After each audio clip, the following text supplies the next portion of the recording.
भाजपा कांग्रेस ला कोरोना हो गए छत्तीसगढ़ ला करे बर्बाद। भाजपा कांग्रेस ला कोरोना हो गए छत्तीसगढ़ ला करे बर्बाद। 5 साल हो गए भूपेश काका सब जनता के हो गए बुरा हाल। 5 साल हो गए भूपेश काका सब जनता के हो गए बुरा हाल। भाजपा कांग्रेस ला कोरोना हो गए छत्तीसगढ़ ला करे बर्बाद। भाजपा कांग्रेस ला कोरोना हो गए छत्तीसगढ़ ला करे बर्बाद। 5 साल हो गए भूपेश काका सब जनता के हो गए बुरा हाल।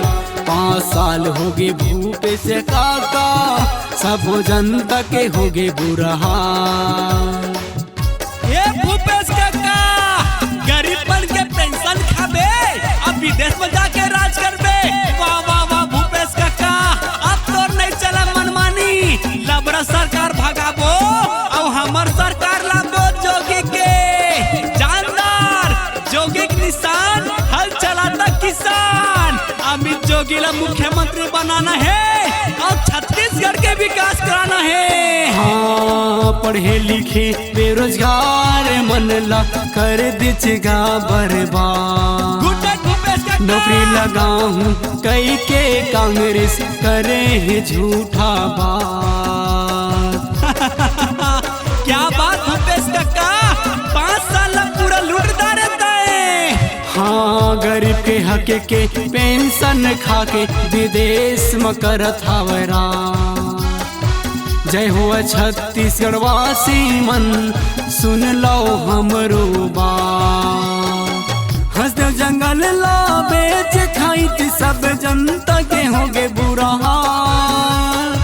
हंसदेव जंगल ला बेच खाई थी सब जनता के होगे बुरा हाल। 5 साल हो गए भूपेश काका सब जनता के होगे बुरा हाल।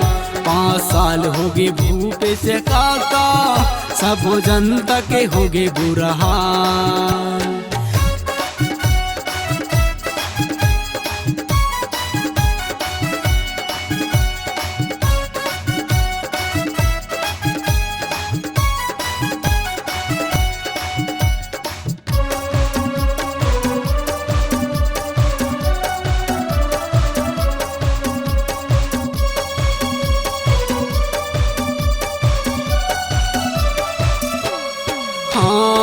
गरीब महिला भूखे मरत है कांग्रेस के कर रही ख्याल।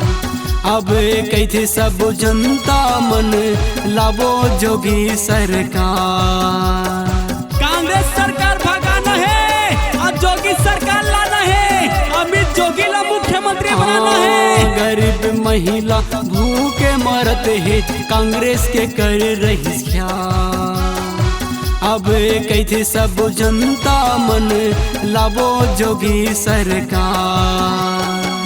अमित जोगी ला मुखिया बनाबो कांग्रेस ला करबो घुटे बाई। अमित जोगी ला मुखिया बनाबो कांग्रेस ला करबो घुटे बाई। 5 साल हो गए भूपेश काका सब जनता के हो गए बुरा हाल। 5 साल हो गए भूपेश काका सब जनता के हो गए बुरा हाल।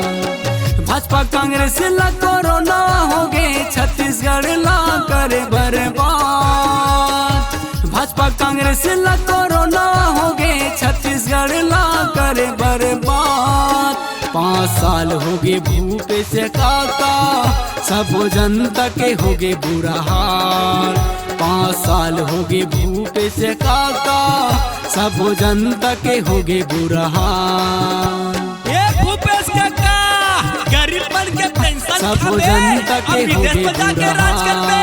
वाह वाह वाह भूपेश काका अब तो नहीं चला मनमानी। सब लबड़ा जनता के सरकार हो गए भगाबो बुरा हाल। और हमार सरकार लाबो जोगी के जानदार सब जोगी के जनता के निशान हो हल गए चलाता बुरा हाल। किसान।